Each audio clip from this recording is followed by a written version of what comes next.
Eh, jadi karena Marzuki ya, ada 3 hal yang dimention oleh Prabowo ketika dia hadir di pertemuan forum di mana ya?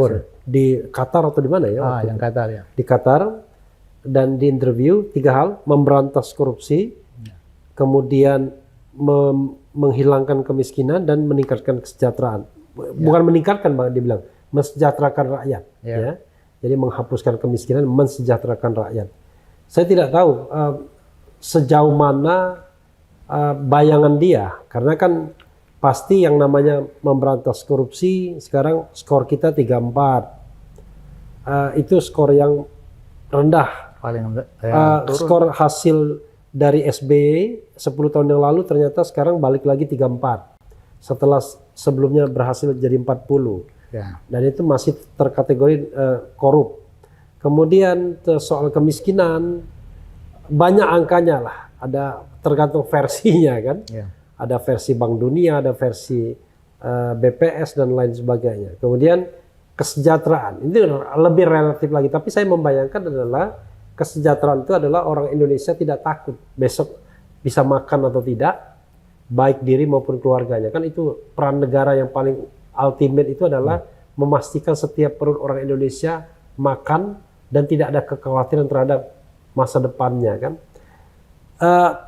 Saya tidak tahu sejauh mana kalau kita pakai skala meter ya, korupsi misalnya. Kalau 0 itu berhasil betul, kalau 100 itu 0 itu gagal betul, 100 itu berhasil betul. Kanda Marzuki mau kasih angka berapa sebagai sebuah harapan atau prediksi? Jadi gini, pemberantasan korupsi kan tidak serta-merta dalam satu momen dia diselesaikan. Kan perlu tahapan. Nah, tahapan ini kan perlu waktu dan perlu proses, ya kan. Jadi yang penting pembatasan korupsi kan harus sistematis, tidak seperti sekarang simptomatis, tangkap sana tangkap sini kan, tidak jelas ukurannya. Ya boleh sih KPK melakukan tangkap tangan dan sebagainya, tetapi kan hanya shock terapi. Tetapi bagaimana langkah-langkah itu lebih sistematis. Dan bisa sistematis artinya dengan program yang jelas ya. Nah, program yang jelas. Berapa kali Pak Prabowo menyampaikan? Ya, misalnya dari penghasilan. Penghasilan seorang Mahkamah Agung, Hakim Agung seperti sekarang. Harusnya beliau itu tidak usah mikirkan apapun, berpikir bagaimana menegakkan hukum, bagaimana menegakkan keadilan itu berdasarkan palu yang mereka pegang. Artinya apa? Mereka harus diberikan penghasilan yang cukup. Artinya cukup itu seperti sekarang nggak cukup. Artinya apa? Pak Prabowo kan menyampaikan yang seperti itu harus berikan lebih. Nah, itu salah satu. Bagaimana secara bertahap dia berikan penghargaan, tetapi kalau masih terjadi harus sanksi yang kuat, sanksi yang keras. Kalau sudah diberikan hal yang lebih, sudah disejahterakan aparat-aparat negara, nah, apabila masih melakukan juga, saya harus menyampaikan bahwa kepada orang-orang ini patut diberikan hukuman atau sanksi yang keras. Itu ya, artinya dia berjanji untuk memberikan kesejahteraan lebih dahulu kepada para pelayan. Ya, tapi saya membayangkan ya dengan ruang fiskal yang terbatas. Saya nggak khawatir tentang pemberian penghasilan yang lebih bagi pejabat negara kalau kita mampu mengatasi korupsi. Korupsi kita itu udah luar biasa banyaknya. Kalau dana korupsi bisa kita hilangkan atau kurangi, itu berlebih-lebihan kita bayar untuk meningkatkan gaji daripada pejabat negara. Berlebih-lebihan. Ya, tapi maksudnya gini, kan itu kan belum sukses ya. Artinya kita dihadapkan pada problem hari ini, korupsinya masih banyak, belum diberantas, tapi kesejahteraan harus diberikan kan begitu. Ya, artinya gini, begitu dijalankan, ini sudah stop harusnya. Begitu jalan ini harus stop udah. Artinya ada sumber penghasil, ada sumber dana yang tadinya uang dikorupsi jadi tidak dikorupsi karena orang sudah diberikan lebih.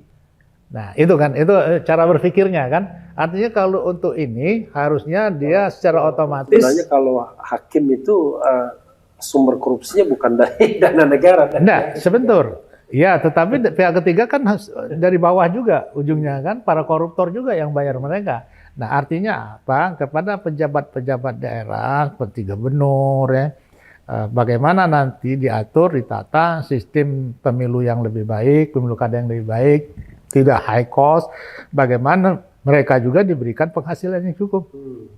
Nah, kalau itu bisa dilakukan, mereka tidak akan korupsi. Artinya kalaupun korupsi, maka itu harus diberikan sanksi yang keras bila perlu. Presiden harus berani mengeluarkan perpu hukuman mati bila perlu untuk yang melakukan korupsi setelah diberikan ya kesejahteraan yang lebih dari cukup. Harusnya berani mengeluarkan perpu hukuman mati bila perlu. Bicara human right nantilah. Bagi yang sudah diberikan kesejahteraan, gajinya, penghasilan sudah ditingkatkan, high cost-nya juga bisa ditekan, artinya dia tidak lagi mengeluarkan uang yang banyak untuk menduduki jabatan itu, maka apabila yang bersangkutan masih tetap melakukan korupsi, sanksinya harus keras. Nah, bila perlu Presiden mengeluarkan peraturan pemerintah mengganti undang-undang. Keluarkan perpu ya. Iya, itu langkah positif pasti akan diapresiasi oleh rakyat Indonesia. Kenapa? Kita bosen dengar orang korupsi ini. Bukan lagi bosen, hampir setiap hari negara ini dirampok. Nah, kalau perampokan ini bisa dikurangi, saya yakin masyarakat bisa disejahterakan. Saya ingat waktu tahun berapa saya masih kerja di Departemen Keuangan. Dulu nama dari Kementerian Keuangan, Departemen Keuangan, itu seorang pejabat itu bilang ke saya, Pak Jukin, kalau andai kata negara ini belanjakan 70% saja dengan baik, kita ini sudah sejahtera. Artinya berapa banyak uang yang dimakan. Nah itu artinya apa? Kalau ini mampu diatasi, saya kira fiskal kita akan lebih baik ya kondisinya. Apalagi ya, Pak Prabowo mampu menambah income dari berbagai program yang beliau canangkan.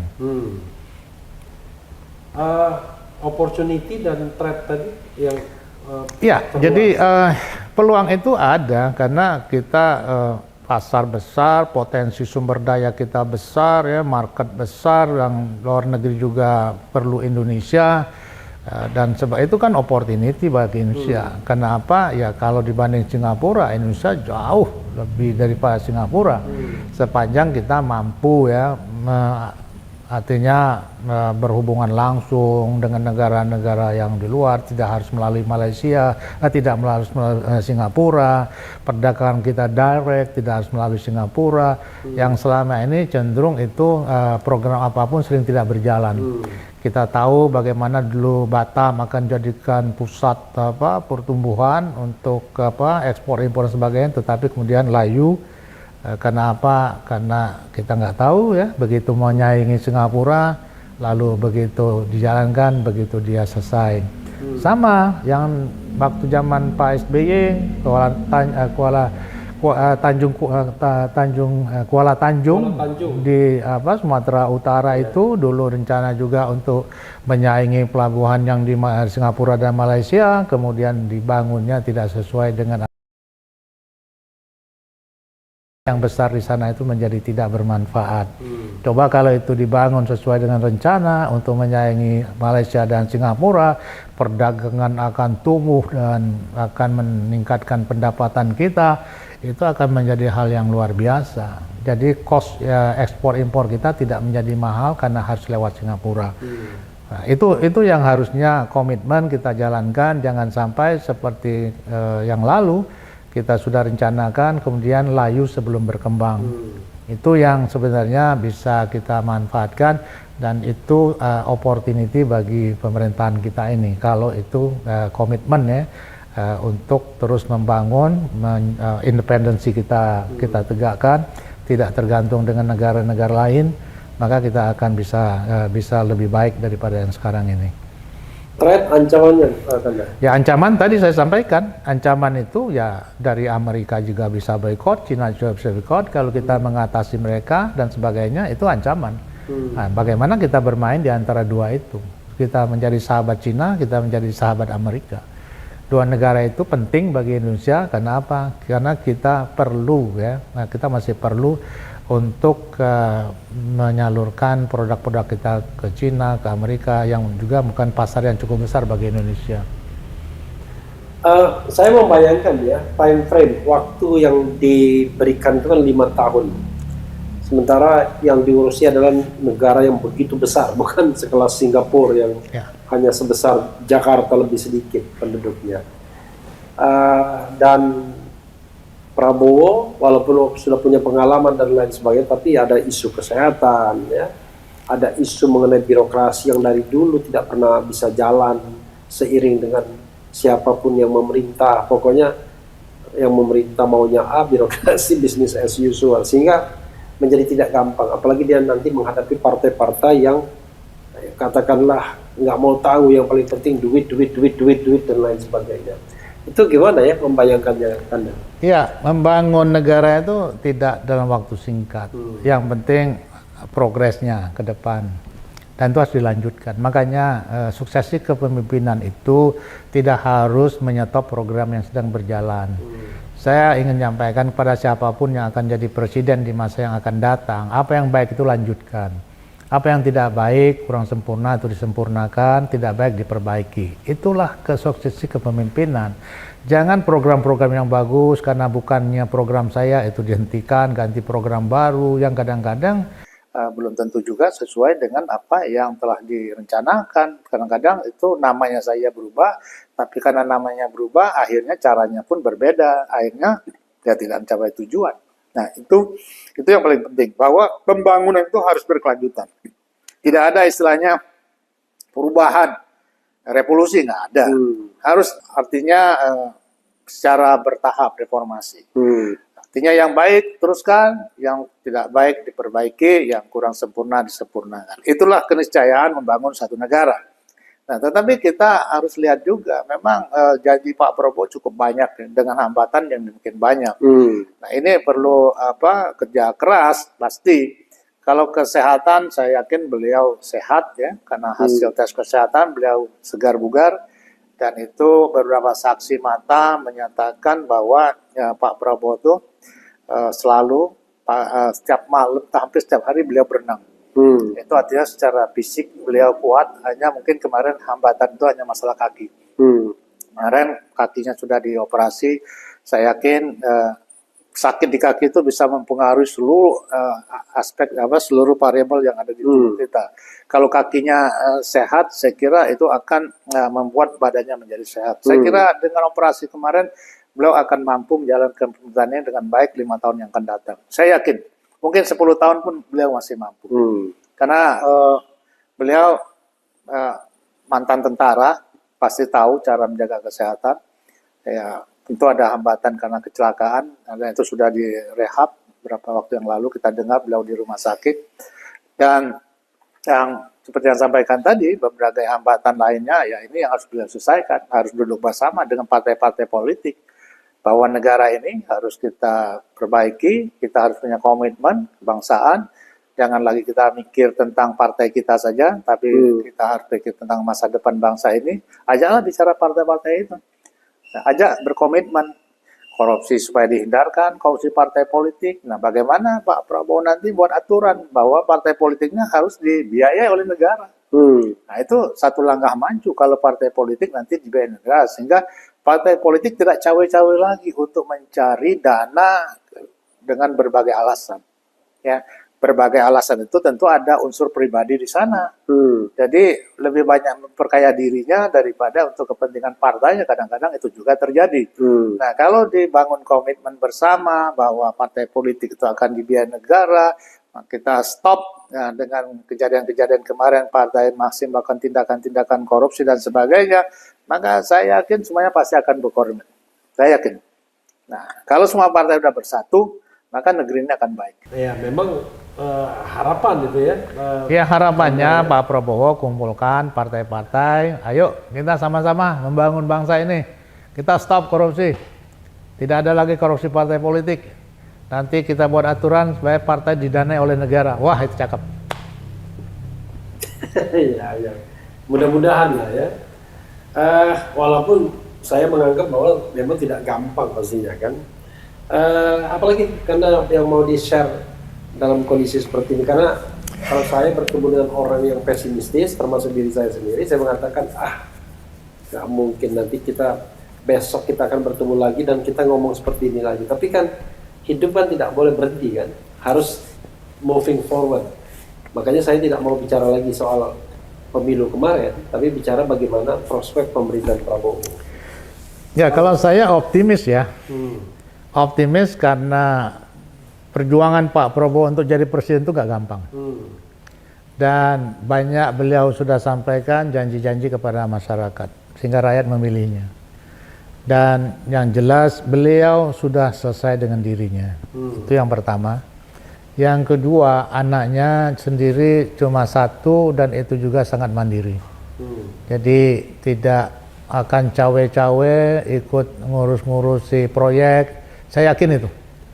Ya, saya yakin. Dulu anak yang Ono juga begitu. Saya sibuk katanya di Solo kan. Ya, itu anaknya banyak. Anaknya banyak. Kalau ini anaknya satu, harta Pak Prabowo aja nggak nggak kurang-kurangnya untuk putra beliau. Ngapain lagi? Artinya udah cukup lah. Ya, saya yakin beliau komit dengan apa yang beliau sampaikan. Beliau sudah selesai dengan dirinya sendiri. Ya memang ya paling memang masalah kadang-kadang orang-orang dekat ya. Nah, bagaimana beliau mengatasi orang-orang dekat untuk menjaga nama beliau. Menjaga nama beliau. Ya, kalau saya paham betul ya, menjaga nama beliau ini nggak gampang. Kalau banyak orang, apalagi sekarang begitu Pak Prabowo kan seperti semut. Iya, mendekat semua. Mendekat. Dan saya justru berbeda. Sejak beliau menang, saya nggak muncul-muncul. Nah, itu beda kan. Saya berjuang untuk beliau sejak 2014, 2019 saya fokus Jawa Timur dan Jawa Tengah. Ya, tapi karena saksi nggak ada, kita hilang suaranya banyak. Tapi 2024 ini saya kampanye di berbagai tempat, termasuk Jawa Barat, Banten, dan Sumatera Selatan, Jambi, Bengkulu, Babel. Jadi saya berjalan ke beberapa daerah itu. Dan kebetulan sekali Pak Prabowo hadir, yaitu di Palembang, di pondok pesantren kita. Itu luar biasa masyarakat yang hadir. Artinya dari kapasitas yang kita siapkan tuh, waduh luar biasa, mungkin 2 kali lipat, sehingga tidak bisa jalan sama sekali. Nah itu satu hal yang baik, artinya dukungan kepada beliau luar biasa. Nah bagaimana dia menjaga dukungan ini sehingga beliau tetap komit dengan janji-janjinya. Itu harapan ya. Dan saya yakin harapan itu bisa dia penuhi. Iya. Jadi saudara sekalian ya, saya diingatkan oleh saudara sekalian untuk banyak mendengarkan gitu. Lawan bicara ketika menjadi host. Jadi makanya saya memberikan kesempatan kepada Pak Marzuki untuk menyampaikan, atau saya bilang Kanda Marzuki untuk menyampaikan perspektifnya. Karena di dalam politik ini kan tidak ada yang benar, tidak ada yang salah. Yang benar dan salah itu adalah kalau Anda tidak mau bicara dan tidak mau mendengar. Sahabat-sahabat RH yang saya cintai, saya banggakan, Pak Prabowo kita doakan nanti pada tanggal 20 Oktober akan dilantik. Beliau kita doakan mampu membentuk kabinet yang, kalau bilang zakon kabinet sih mungkin nggak pas, tetapi kabinet yang betul-betul efektif untuk menjalankan pemerintahan. Efektif itu bisa banyak. Kalau orang bilang high cost, nggak apa-apa, asal efisiensinya lebih besar. Jadi kalau kita untuk mendapatkan hasil yang besar, ya tentu kita perlu modal besar.